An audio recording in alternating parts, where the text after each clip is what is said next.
Le Sénat, tel qu'il a été défini, paraît une invention béninoise, n'est-ce pas? J'ai entendu dire qu'il n'y a aucun élu au Sénat, que le Sénat n'a aucune légitimité. Pourtant, le Sénat a un rôle important.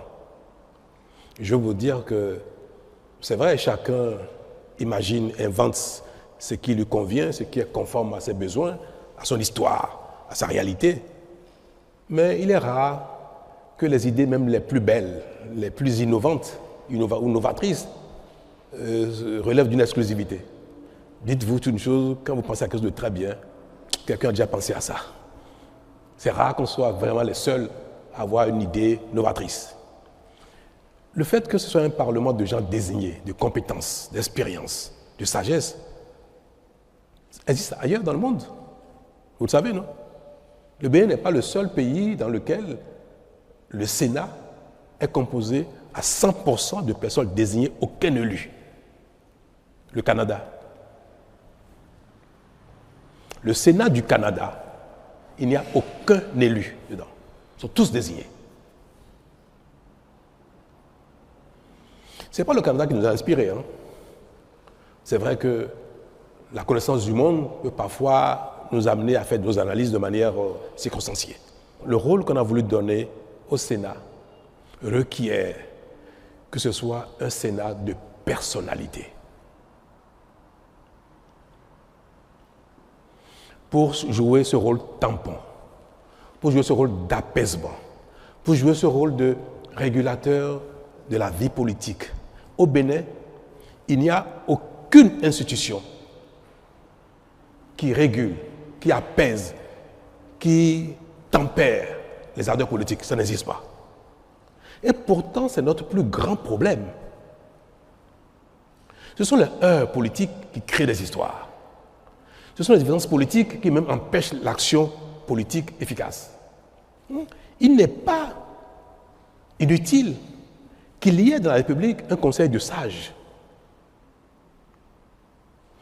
Nous l'avons appelé Sénat parce qu'il a quand même un petit rôle législatif.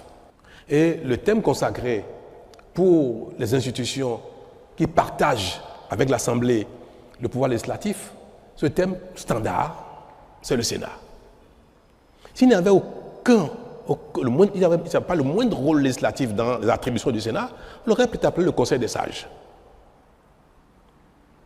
Mais tel qu'on l'a défini, le Sénat a également un autre rôle législatif parce qu'il y avait un vide dans le dispositif béninois, dans la Constitution en ce qui concerne les divergences entre le Parlement et le gouvernement.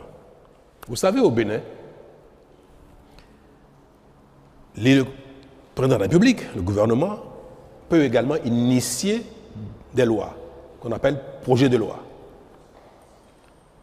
Le Parlement initie proposition de loi.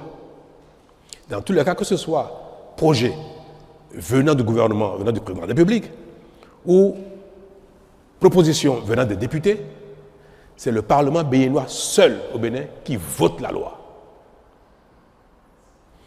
Une fois que la loi est votée, si le président de la République n'est pas d'accord avec certaines dispositions qu'il estime non pertinentes pour l'action publique, pour la gouvernance du pays, pour l'efficacité de l'action publique, le président de la République peut demander une deuxième lecture.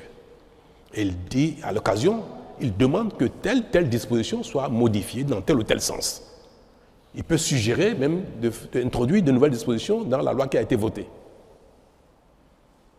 Et le Parlement se réunit une seconde fois et une dernière fois sur la loi en question pour prendre en compte, pour analyser, pour examiner les demandes du président de la République.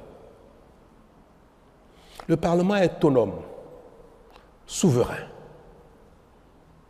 Il a beau recevoir les demandes du président, il a beau recevoir ses commentaires, le Parlement peut ne pas suivre la demande du président de la République et voter la loi telle qu'elle avait déjà voté la première fois, ou voter différemment. En tout cas, peut ne pas donner suite à la demande du président de la République. C'est la réalité législative au Bénin. Mais nous sommes dans un régime présidentiel où l'ensemble de l'action publique, de développement, d'organisation, de sécurité, de financement, tout cela relève des prérogatives du président de la République. Quand il y a divergence majeure entre le président de la République, entre le gouvernement et le Parlement, il peut y avoir un blocage. Et on l'observe dans les grands pays où ils ont un système bipolaire, où le pouvoir est véritablement partagé entre un Parlement, je vais donner l'exemple de la France, entre le Parlement et le président de la République. Parce que ce n'est pas un régime parlementaire, c'est un régime présidentiel, mais qui partage son pouvoir exécutif avec la majorité parlementaire. Il peut y avoir des blocages terribles. Le Bénin n'est pas dans un régime du genre, mais quand même, les lois peuvent être votées